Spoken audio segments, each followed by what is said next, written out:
Olá, sejam bem-vindos ao Café Filosófico, um projeto de extensão do Grupo de Estudos em Metafísica e Tradição da UFRN, em parceria com a TVU.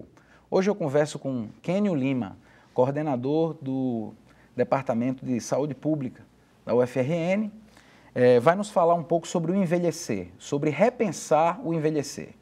Kênio, bem-vindo. Obrigado. Fique à vontade para começar nos falando um pouco sobre suas influências, como surgiu essa pesquisa sobre o envelhecimento e quais são os objetivos desse tema tão especial e interessante que é a maturidade, o envelhecimento, o nosso horizonte temporal. Exatamente. Bom, na verdade, a discussão do envelhecimento é uma discussão que não é nova, né? Já é uma discussão bastante antiga, né? Já está, inclusive, entrando num processo de envelhecimento. Só que, na prática, essa discussão como um todo, ela é uma discussão que, na maioria das vezes, a gente trabalha com questões muito específicas biológicas, específicas muito técnicas, e deixa de lado as questões mais ampliadas do processo de envelhecer.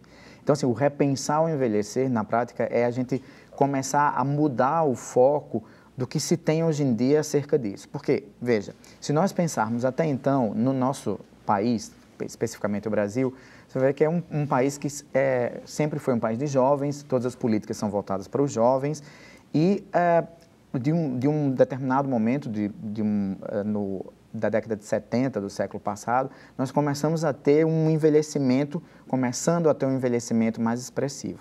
E, nos últimos anos, isso se tornou uma coisa muito prática, você vê em todos os locais, nas filas de banco, na rua, o envelhecimento tomando conta, né, o processo de pessoas envelhecidas tomando conta das ruas, das cidades do Brasil.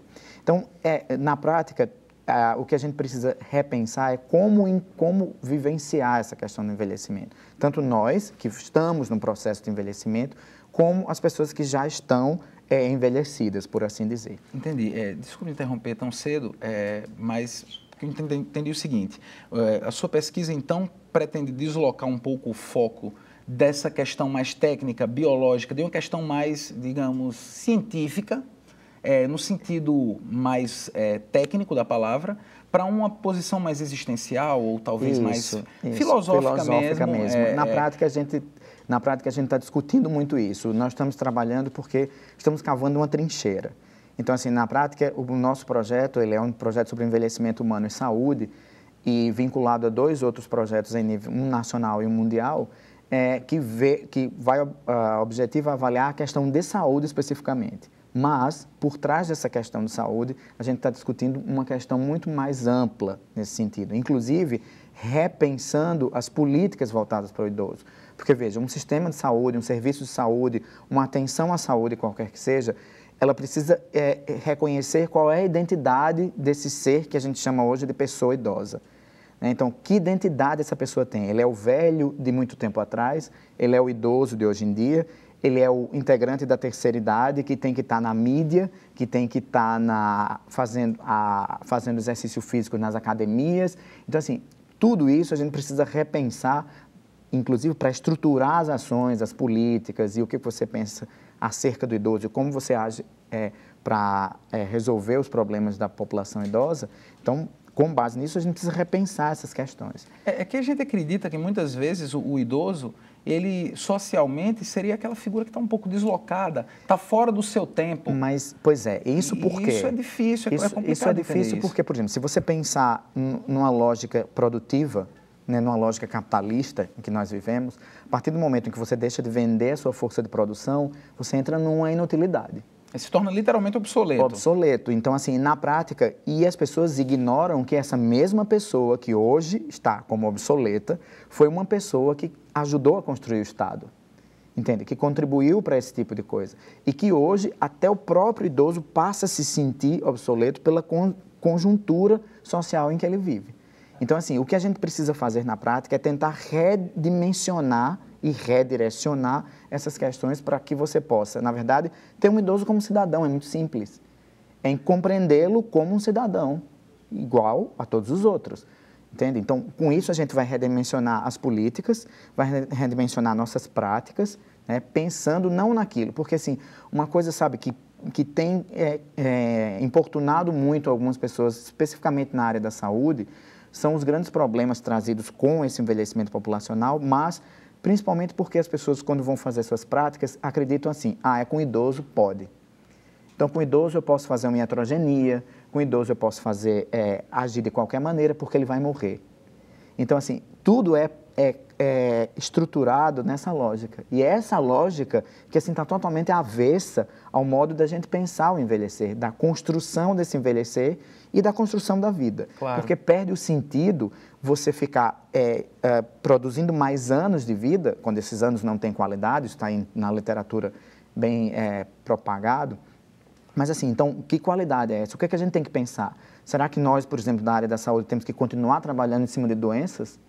Ou inverter essa lógica e tentar trabalhar com saúde, em forças geradoras de saúde, e não resolutividade de problemas. Então, até nesse aspecto biológico, médico, centrado, a gente tem que tentar inverter isso e começar a repensar a coisa. Eu acho que é um movimento muito difícil e também muito ousado nesse sentido, porque muitas vezes a gente, como eu disse, o idoso, o cidadão mais velho, ele está meio que posto de lado ali das questões mais engajadas da sociedade, como, por exemplo, força de trabalho e outras também, outros fatores e setores também. E o que eu digo é o seguinte, Kenny, que eu lhe pergunto, né? A gente estava falando agora há pouco, em off, sobre o Heidegger e a questão do ser para a morte, né? Que eu acho interessante isso, né? O Heidegger, ele diz, então, que nós somos seres para a morte.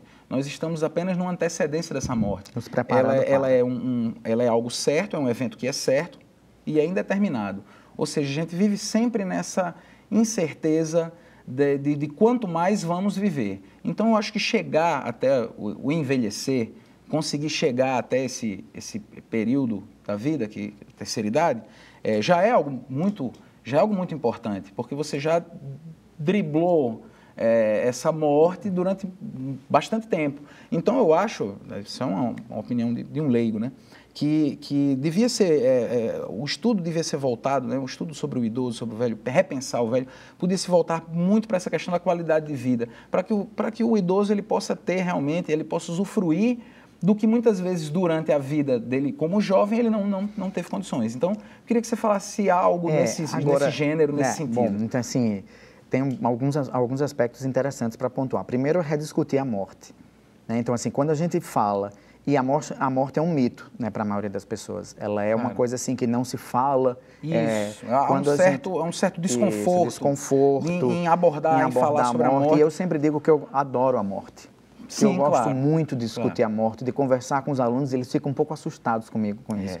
Porque exatamente é isso, é que nós possamos compreender esse processo que você teve até então, e que não necessariamente precisa ser uma pessoa idosa, mas obviamente a probabilidade já estamos é no maior. Processo em direção até a morte. Exatamente, como você mesmo disse, já driblamos muita coisa. Mas o que a gente precisa pensar é que não é porque a pessoa atingiu 60, que isso na verdade está completamente obsoleto. Hoje em dia, uma pessoa... O 60 é o novo 50, né? O 60 não é o 60 de alguns anos atrás, o 70 não é o 70 de alguns anos atrás. Se nós nos imaginarmos com 70 anos daqui a alguns anos, certamente não vai ser os mesmos 70 de hoje. Então, essas possibilidades de vida sempre existem, independente da idade que você tenha. Então, é do recriar essa vida de maneiras as mais diversas possíveis. Claro, porque enquanto vivos, somos abertos aí a um sem número de possibilidades. Estamos trabalhando, como Heidegger disse, no sentido de nos aproximarmos de uma morte. Isso, mas aprender a morrer realmente. Indeterminada, porque a gente não sabe. Né? Então, assim, nós temos que aprender a morrer, aprender a nos aposentar, que é outra coisa, claro, que é muito importante, preparar para isso, que as pessoas não se preparam para esse tipo de coisa, mas não é só preparar, pensar assim, tipo, eu vou agora fazer tricô, crochê nesse sentido. É simplesmente dar um ressignificado à aposentadoria, entendeu? Não no sentido de inutilidade, como muitas pessoas pensam. E a outra coisa que você pontuou bem é a questão da qualidade de vida. Uma das coisas que a gente discute muito é que essa qualidade de vida, na verdade, ela seja uma qualidade de vida não gerada pela sociedade. A qualidade de vida que o idoso tem. Porque hoje o que é que a gente encontra? O envelhecimento ativo está propagado em todos os lugares. Então tem as caixinhas, o idoso tem que agir daquele jeito, daquele jeito, daquele jeito. Isso, e tem que ir num lugar onde só tem idosos também, onde o programa seja totalmente voltado para eles. E muitas vezes isso é uma violência contra exclusão idosos, já. Porque tem muitos idosos, o envelhecimento é uma construção histórico-social. Então, assim, o idoso que viveu o tempo inteiro numa vida mais pacata, ele agora é inadmissível que nós queiramos que esse idoso agora vá para um clube de terceira idade, vá dançar, vá fazer não sei o que lá, vá viajar. Então, assim, esse é o lado consumista do capitalismo que encontrou na população idosa uma forma de também tirar proveito disso. Entende? Então, claro, o capitalismo ele é uma esfera perfeita. Então, quando você tem uma ranhura... É perfeita, mas tudo bem. Quando ele tem aquela ranhura, algo que está destoando de seus ideais mais profundos, ele prontamente ele dá um jeito de abaular novamente essa esfera e se adequar. Isso aconteceu com o movimento hippie nos anos 70 e com várias outras coisas também. E depois vira comércio e vira algo assim bacana. Né, para a sociedade, virar algo bacana. A mídia explora. Nós estamos nos preocupando agora com essa fatia da população. Então, assim, mostra assim, que coisa interessante. Quando, na verdade, não é bem isso. Né? Mas é uma preocupação imbuída de preconceito, muito revestida de preconceito. E o preconceito está muito claro na nossa cabeça, em todas as coisas. A coisa está tão arraigada que você encontra pessoas... Me passaram situações assim, eu dentro do carro e alguém dirigindo, entrando em algum lugar e disse, só pode ser um velho dirigindo. Aí eu estava do lado, disse, como é? Aí disse, desculpe, você está aqui. Ou seja, na prática, se você não estivesse lá, não, isso é a mesma coisa. Então, assim, tem muita coisa do preconceito, porque assim, é como eu sempre digo, a criança é muito mais fácil, porque a criança vai aprendendo. Ela vai evoluindo e você vai discutindo e todo mundo acha bonitinho, entende? Agora, quando se trata do idoso, em geral, com o processo de declínio funcional, não é que ele não seja capaz mais de aprender, mas tem algumas dificuldades voltadas para isso. Então, certamente, as pessoas vão criando uma série de barreiras, né? E assim, como o que é cultivado e cultuado na nossa sociedade é a juventude, então, naturalmente, isso acontece. Assim, quantas e quantas vezes nós vimos nas escolas, por exemplo, as crianças interagindo em grupos com idosos. No meu pós-doutorado lá em Barcelona, uma das coisas mais interessantes que eu vi foi uma das oficinas, que era uma oficina de desenho, e era crianças e idosos juntos na oficina. O idoso desenhava a criança e a criança desenhava o idoso. E depois eles iam discutir isso. E assim, eu achei isso muito interessante, uma coisa simples, mas muito interessante, porque faz com que as crianças comecem a pensar nisso. Porque o grande problema do envelhecer é que ninguém acha que vai ficar velho. Né? Que as pessoas só pensam naquele exato momento. Por exemplo, você está pensando agora em viver essa vida, como se o futuro não fosse o agora. Lógico, eu acho que o jovem em geral, e nós mesmos, eu acredito que a gente nunca pensa na hipótese de envelhecer, na hipótese de morrer, isso está sempre distante, enterrado. E nem se conversa, né? É um tabu. Um tabu. Não se conversa sobre isso, assim, isso não é dessa forma. E quando você entra naquele processo de envelhecimento um clássico considerado, com alguns declínios funcionais, o que acontece é que as pessoas, na prática, elas começam a se sentir como isso. Né? Então, além das forças sociais contrárias, essas pessoas começam a se sentir incapaz. Isso é um arraigo cultural, que realmente é algo muito difícil, isso é muito difícil. Encrostado, difícil de realmente se trabalhar e retirar isso dessa perspectiva. Como eu estava te dizendo também, eu tive a oportunidade de vivenciar isso numa outra cultura, né, que respeita mais o idoso. Claro, na Europa. Na Europa, né, e aí você observa, por exemplo, que muitas das questões são iguais aqui. Qual foi minha surpresa?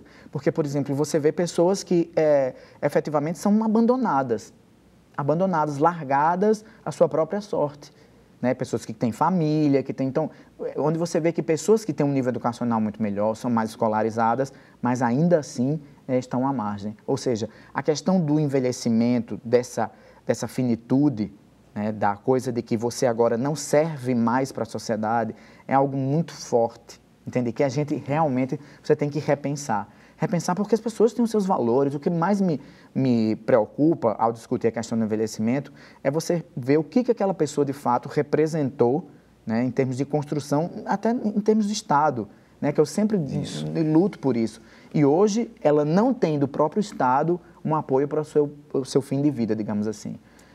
A própria questão, por exemplo, da doença. Você vê pessoas idosas ou não idosas no fim da vida com quadros graves assim, de doenças degenerativas, câncer, as neoplasias de modo geral, ou alguma coisa, e que não tem conforto para morrer.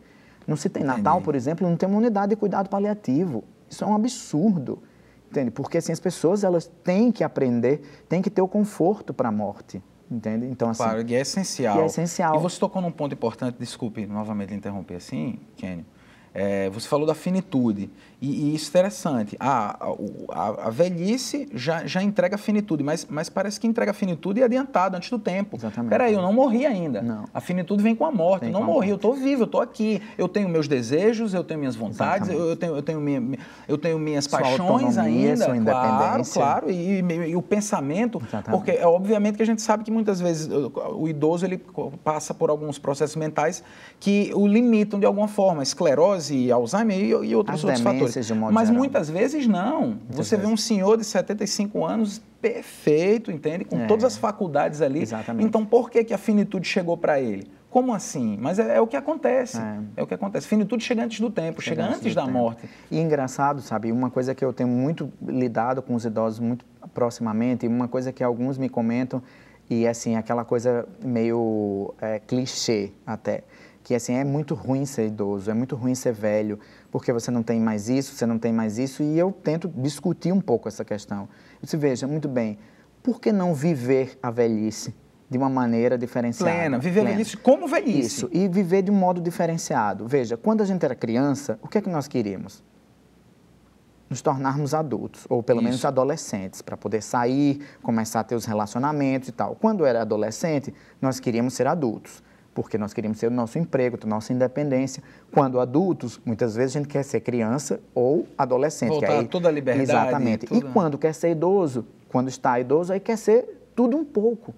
Então, assim, por que não viver ou vivenciar a própria questão do envelhecimento e da velhice de uma outra maneira, ressignificando esse envelhecimento, entende? E a velhice é interessante porque, ao mesmo tempo que o seu corpo começa a dar sinais de fadiga, Exatamente. A sua mente tem muito mais experiência e muito mais conhecimento e uma posição muitas vezes mais centrada e mais verdadeira sobre as coisas, Uma coisa que é super interessante, que eu assim, acredito muito, assim, eu sou muito vinculado a ela, é a questão da maturidade.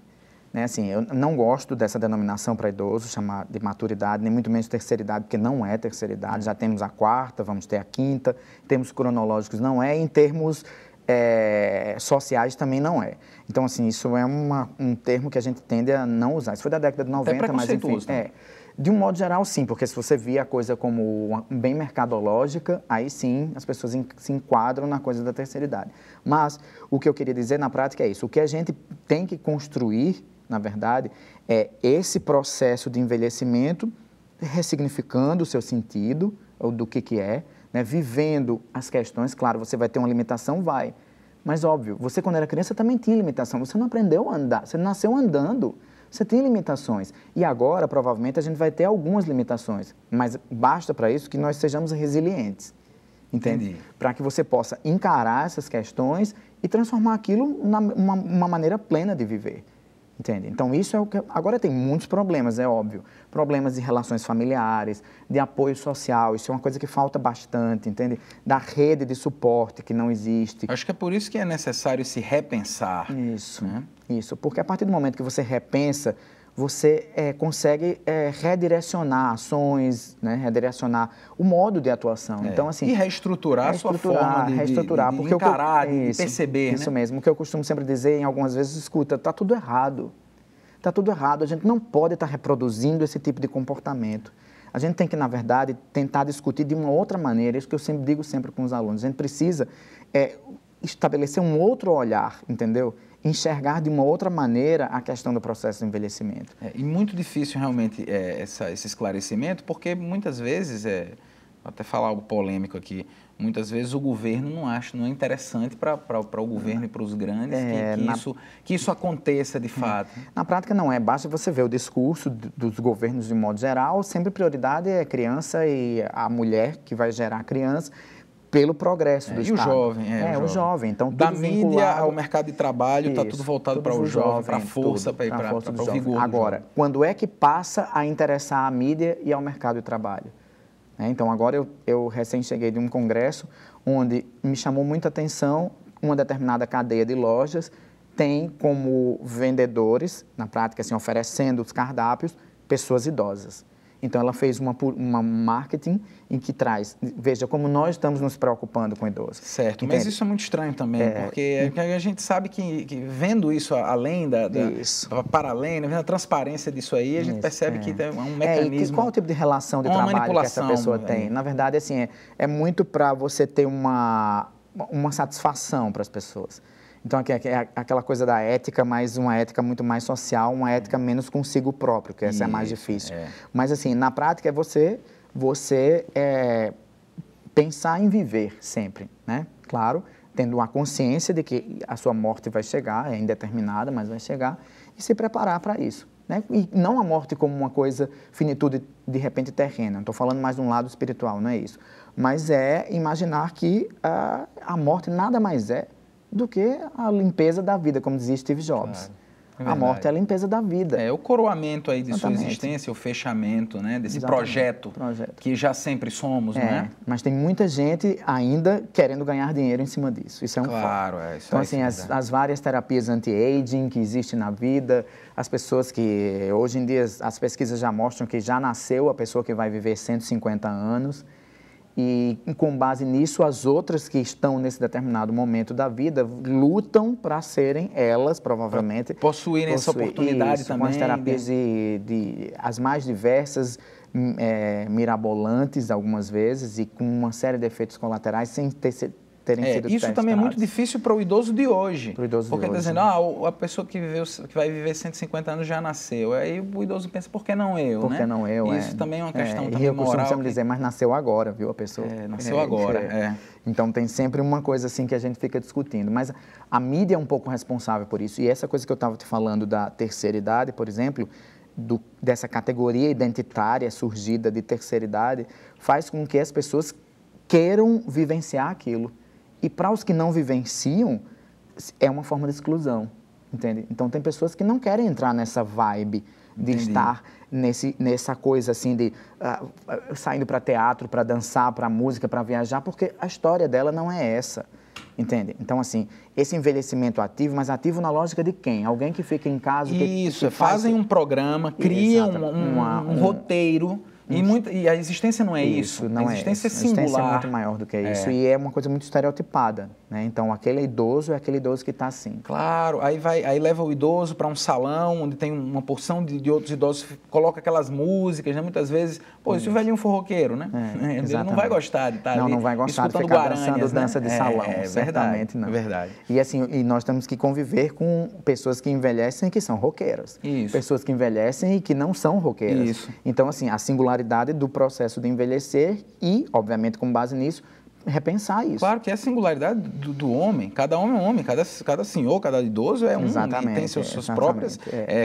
cada pessoa é muito própria. Mas a sociedade sempre faz isso, né, com as pessoas. Ela gosta de enquadrar, encaixotar as pessoas e, obviamente, reproduzir um comportamento. Claro, é mais fácil para o impessoal, para a sociedade como um todo, fazer isso, né? Agrupar tudo e colocar tudo isso mesmo. E tirar essa tênue linha que separa uma coisa da outra e que deixa tudo um pouco... Né? Que a gente sabe, a existência ela é muito enevoada, nunca a gente pode ter certeza e dizer uma verdade absoluta sobre as coisas. Exatamente, não está tão nítido e claro, né? Mas assim, é compreensível.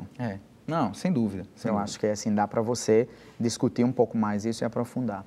Então, assim, nessa lógica, com base nisso, nós aqui que fazemos a universidade estamos tentando estruturar as ações voltadas para o idoso. É um grupo de professores todo no que a gente... Era o que eu ia perguntar. Você é coordenador da pós-graduação em saúde pública. Saúde coletiva. Saúde coletiva, desculpe. E eu queria que vocês falassem só um pouco, para terminar, nosso tempo está acabando, temos 2 minutos. Como anda a pesquisa, como anda essa questão prática? Como você está à frente disso aqui? Como funciona isso? Na prática, assim, é um grupo de professores, né? Nós estamos organizando isso, o Instituto de Envelhecimento, que a própria universidade deixava a desejar em relação às ações institucionais voltadas para o envelhecimento, não iniciativas de professores individuais, isso tem muitas.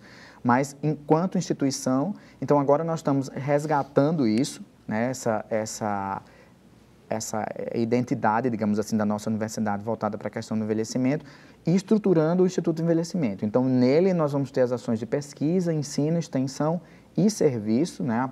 Nós estamos tendo um apoio institucional irrestrito, né?